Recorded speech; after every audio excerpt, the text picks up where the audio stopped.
what is the reality within which we operate? What is law? What is auditing? And where do these various things fit in? Because if they were not a democracy, this tremendous challenge of a feudal structure hundreds of years old, juxtaposed on a colonial structure that has ruled India for so long, could not have been challenged. And it could not have been challenged except for the innovation of the people there. The Rajputs who you saw, who had pocketed not one but two Indira Awas houses for himself and the community center within his own home. Nobody could have spoken to him. But yet people, and that's what Aruna was trying to say, have got out that powerful, creative, innovative method of being able to challenge power and take that power on. And that challenge is what faces us when we look at higher education, because it's the higher education people who are going to go and rule or occupy centers of power, which challenges us when we look at these concepts of democracy. Because again, in the concepts of democracy, the questions are, where are those real democratic spaces and how can they be used? And it is actually people at the bottom end of the rung who have used it in the manner that they have. And they brought it together to produce one of the most powerful laws in the world. Because if it had not been for this experience, this is an experience before the right to information law even came into being and was conceived as a law. If it weren't for this experience, you would not have had those very, very many powerful sections in the law that Aruna talked about. And now that we've been given this law, what are the challenges that the rest of us face when we go through an education system as planners? Those are the things I'll go through, again remind you of what Aruna said, and go through 4 or 5 things in the National Rural Employment Guarantee Act. Section 4 gives us an opportunity to turn around governance. But we haven't done it. It's been there since 2005. Any planner or any bureaucrat can put every single thing out in a manner in which people have been ruled in this country will turn around. But no one has done it.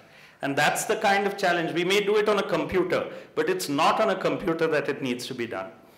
The clause in the Act that says you're on the same ground as an elected representative, an MLA or an MP, really allows you not just to question or dish out information as a planner, but allows you to empower people so that even what the MLA and the MP is not doing in Parliament, but those who are interested in, you can get them to do, but it's not being done. So these are the huge kinds of challenges. It gives you an opportunity, and the switch in power relationships gives you an opportunity across this country to change the way governance has functioned so that people can participate in governance.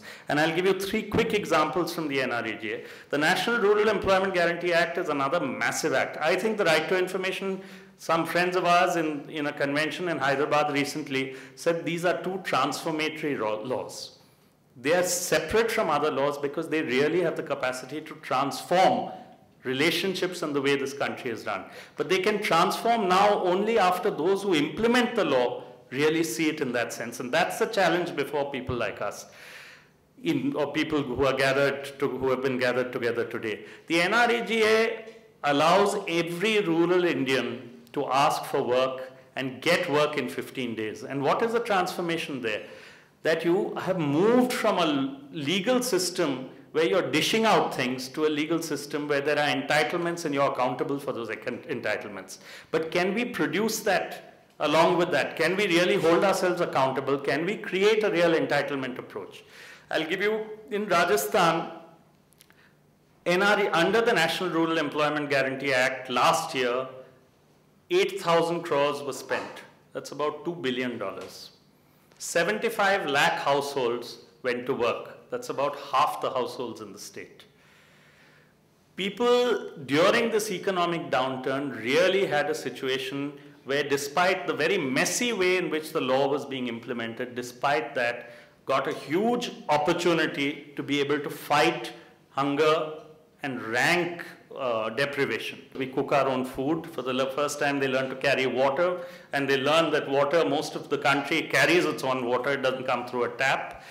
And so they learn several things, but the biggest learning all of them go through, and they come with many questions about the NREGA, waste of money, corruption, lots of funds going down the drain. But one big day of learning is where they are asked to do 4 hours of casual, manual, unskilled work, which is what the NREGA worker has to do. They start off the first half an hour with a lot of energy as if they're going to a gym. And by the end of 4 hours, they're full of sweat, they're dirty, and they're almost at the point of tears.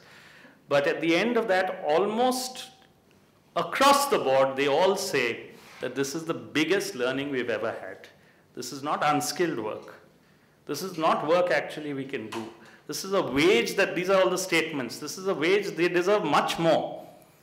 And this is something that is productive work. And so many of them have gone back and told the other workers who were with them that, please, why don't you learn computers? You can earn so much more instead of doing this. But they write back to us that we will never look at a laborer the same way again. The bottom line is that.